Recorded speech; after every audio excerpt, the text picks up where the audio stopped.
Hey everybody, Perry Black.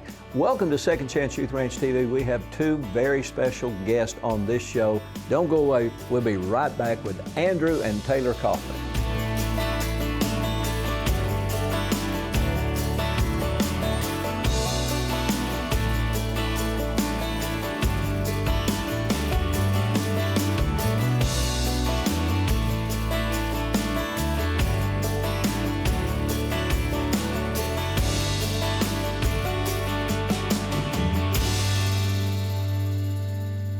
Welcome to Second Chance Youth Ranch TV. I'm Perry Black, and this is our 7th season to be on Victory Television Network, declaring we are here to help solve the crisis in foster care in Arkansas. And we want to thank Pastor and Jeannie Caldwell for letting us partner with Victory Television Network and our dear friend Jim Grant, the president of VTN.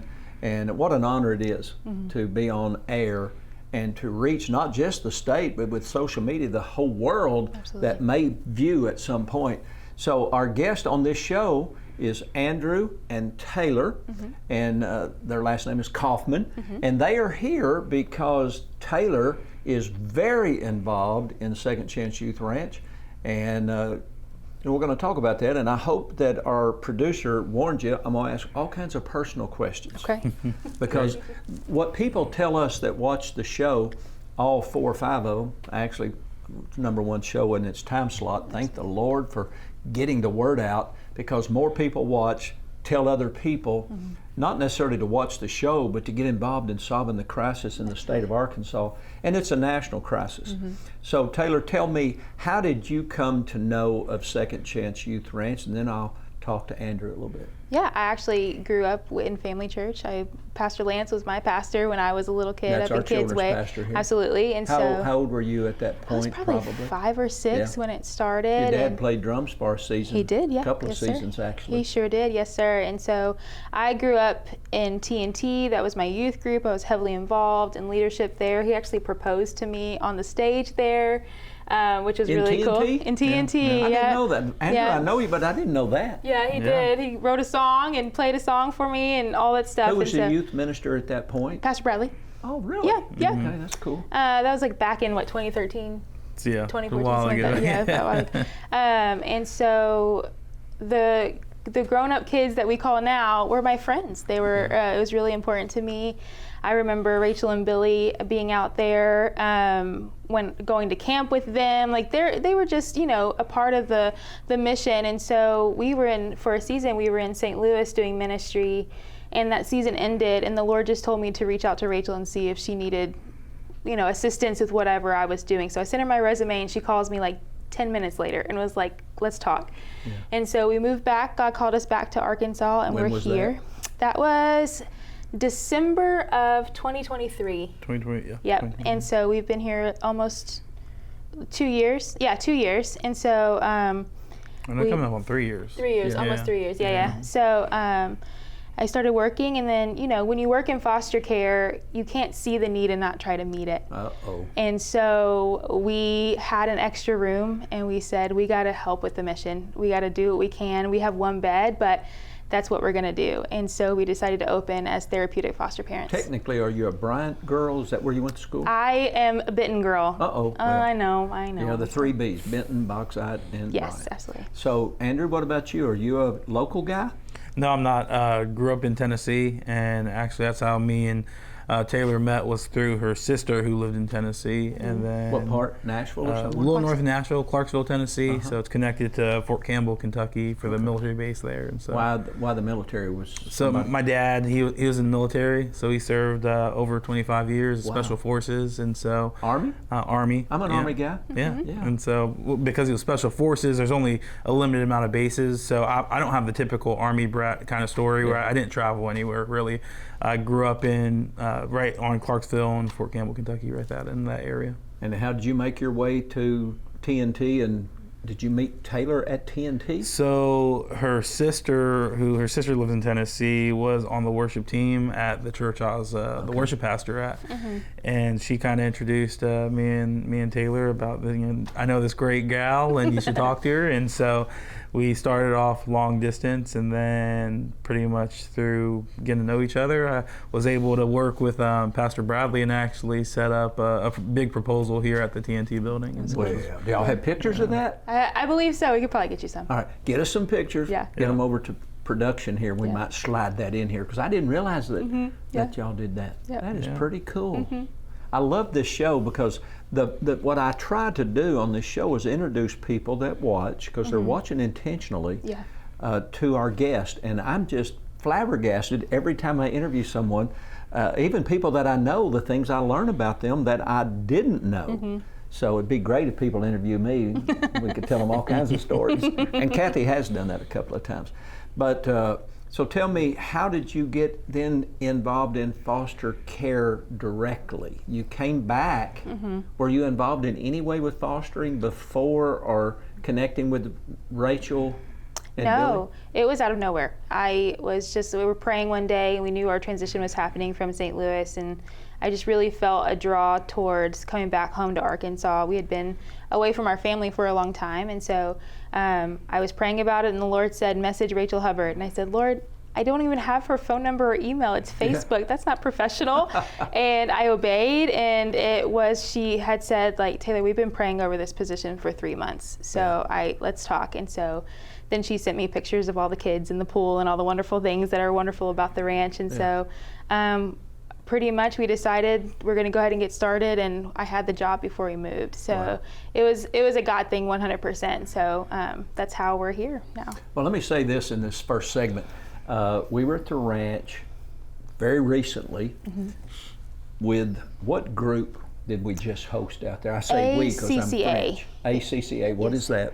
The administrators of, I don't quite know. National. Yes, it's a national thing. It's in different states. Yeah, what impressed me, it's really kind of the board, the national board from Children's Services, if you will, those in foster care in the trenches, from Ohio, and from a couple of groups from Texas and Sand Springs, Oklahoma, a whole group, and they were all from different denominational groups, and it was just really impressive.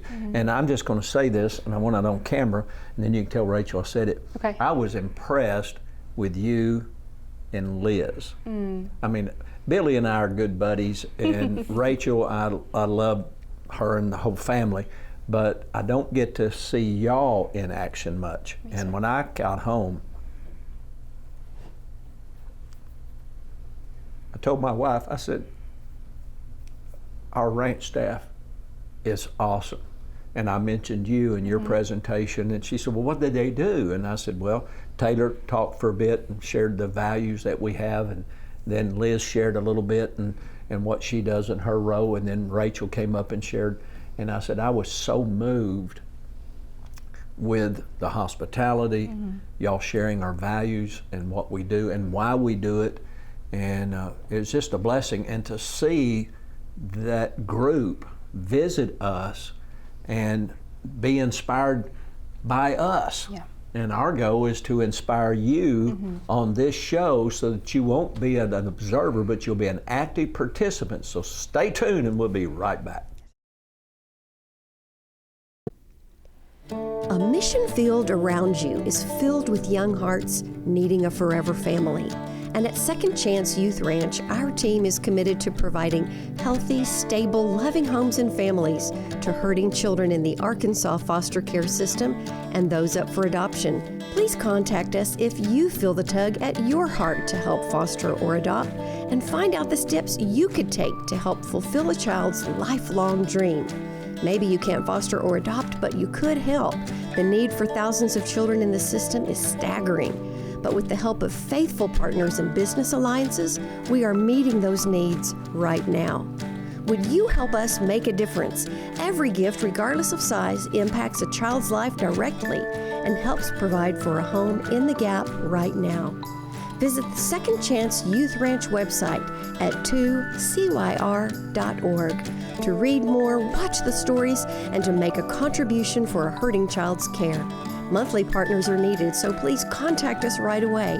And as you partner with this ministry, you are partnering with the Heavenly Father that has promised to be Father to the fatherless. God bless you for helping Second Chance Youth Ranch.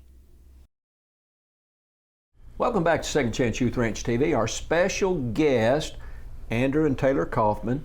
Taylor grew up going to this church. Andrew was in Tennessee, and you moved there for a season because of your sister, and y'all met, and the next thing you know, you're back here in Arkansas in TNT, teens and 20s, and Andrew proposed. I started to say he opposed you. He proposed to you, and you accepted. How long ago was that? Ooh, we've been married 11 years. Yeah. So probably like 12-ish years ago. Wow. Yeah. Wow, that's amazing to me. And so how's it going, Andrew? You Going doing great. what you're told? Yeah, it's going great. I love it. I do whatever I want to as long as Janet agrees. And so you guys have been involved, and a couple of years ago, you contacted Rachel, felt impressed to contact Rachel. She said, hey, I got back with you almost immediately. Absolutely. And so what is your responsibility now? So I'm the director's assistant, and I'm a referral coordinator as well. So when the intakes come in from DHS, I get together with... All right, that's lingo. Sorry. What's an intake? An intake is when a child comes into care when they're removed from an unsafe situation in their home. And DCFS contacts us Yes. and says we have a group of 10 or a group of 5 or a child. Yes.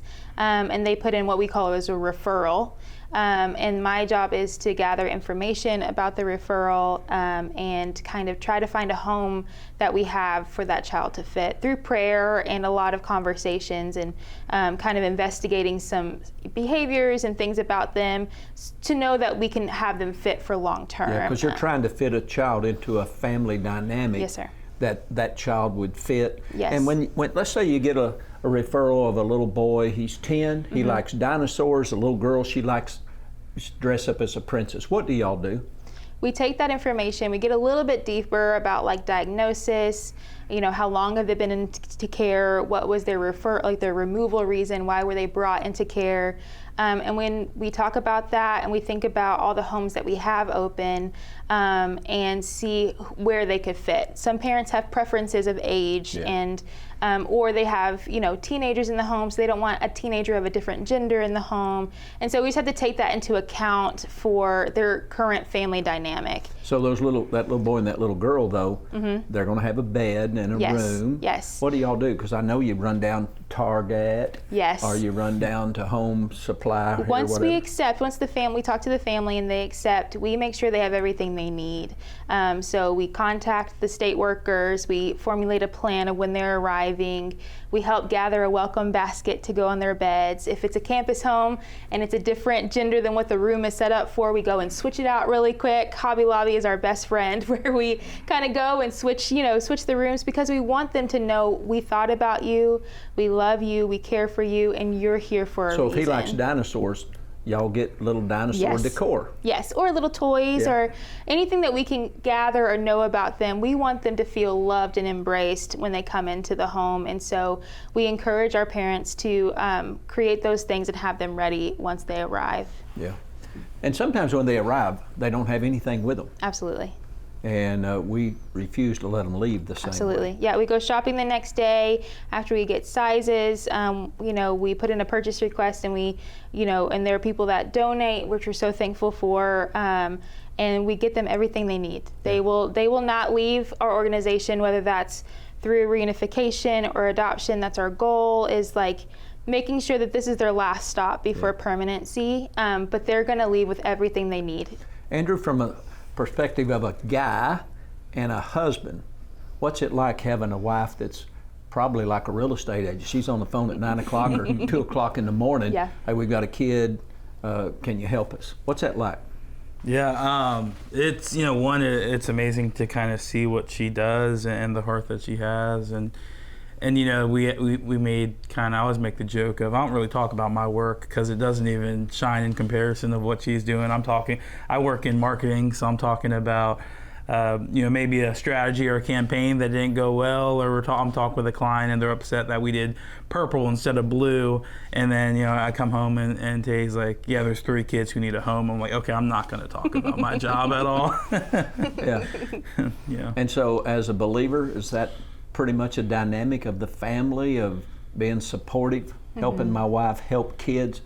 Yeah. No. How are you involved in kind of what she does? Because she's kind of freelancing in some ways, because she's on the phone, she's having to connect with some of our other ranch staff and those community parents.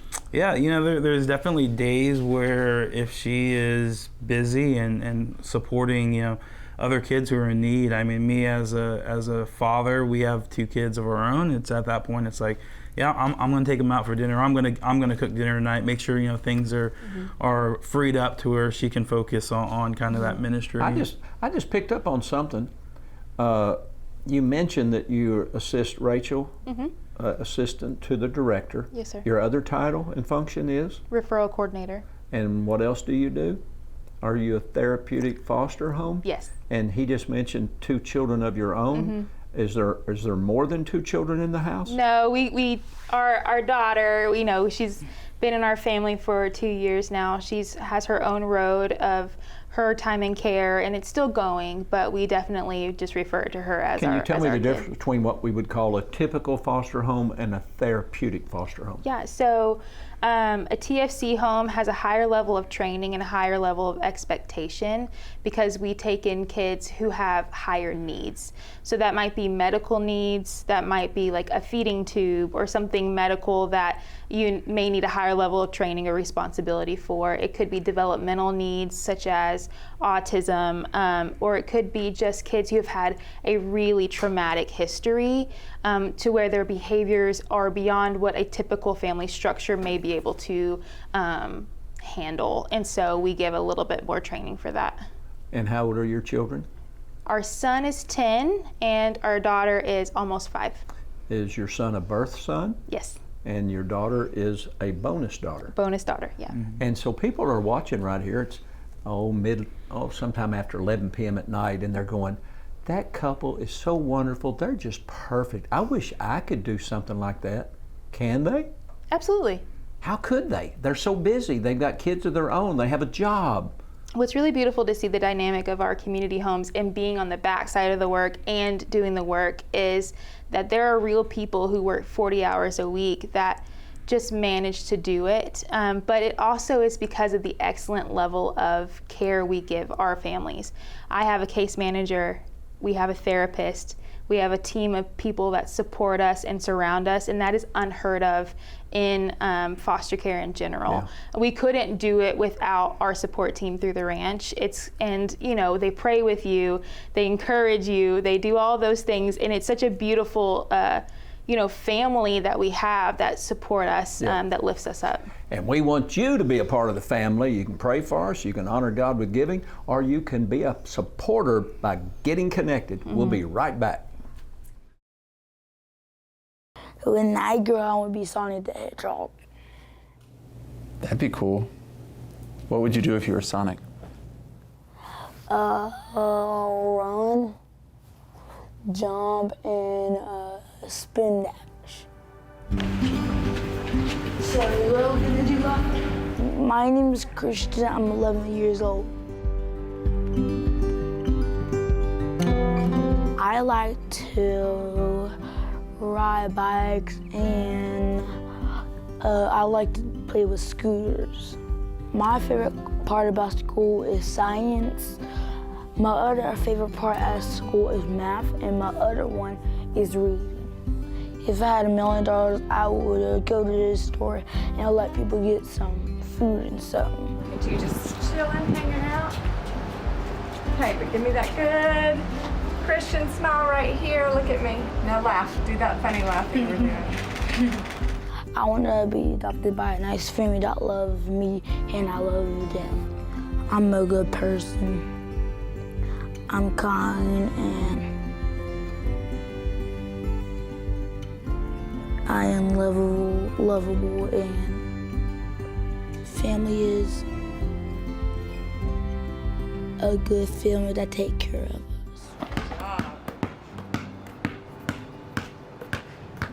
My favorite food is shrimp and ramen noodles mixed up with cheese in it. If I only have one wish, I wish to be Sonic the Hedgehog.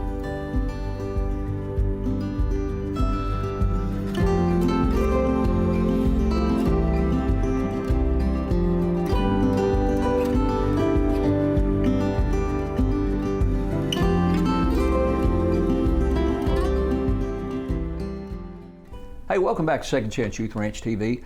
Once again, thank you, Christy, Irwin, and Project Zero, and DCFS for allowing us to share these videos of children that are praying for a mom or a dad, or a mom and dad, for a family, a forever family.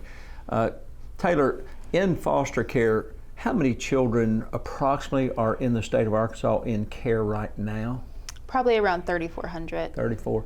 And I know years past it was way higher than that. There are a lot of moving parts.